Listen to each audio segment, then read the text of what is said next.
రోజు తాటి రొట్టె ఎలాగ చేసుకోవాలో చూద్దామండి. ముందుగా తాటికాయని శుభ్రం చేసుకుని ఇలా పేస్ట్ లాగా తీసుకుని పక్కన పెట్టేసుకోండి. దాంట్లో కొంచెం కొబ్బరి వేయండి.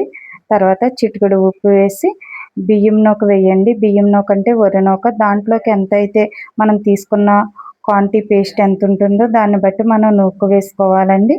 నూక వేసుకున్నాక బెల్లం వేయండి. నేనైతే బెల్లం అవైలబుల్గా లేదు కాబట్టి పంచదార వేసుకున్నానండి.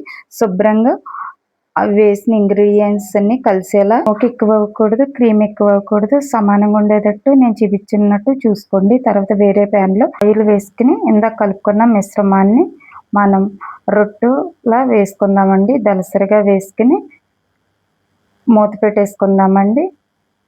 మూత పెట్టేసుకున్న తర్వాత 5 మినిట్స్ ఆగి చూడండి. చుట్టూరు నేనే ఎలా అయితే అంటున్నానో అలా అట్లోసి తీసుకుని చుట్టూరు ఇలా పైకి అంటుందండి. అలా అంటే మనకు ఉడికిందో లేదో తెలుస్తుంది. ఆ తర్వాత మా మమ్మీ చూసారు ఎలా టర్న్ చేశారో, అలాగే వీలైతే మీరు కూడా టర్న్ చేసుకోండి. లేదంటే మామూలుగా రెగ్యులర్గా మనం ఎలా అయితే టర్న్ చేసుకుంటామో అలా టర్న్ చేసుకోండి. అంతే తాటి రొట్టె రెడీ అయిపోయిందండి.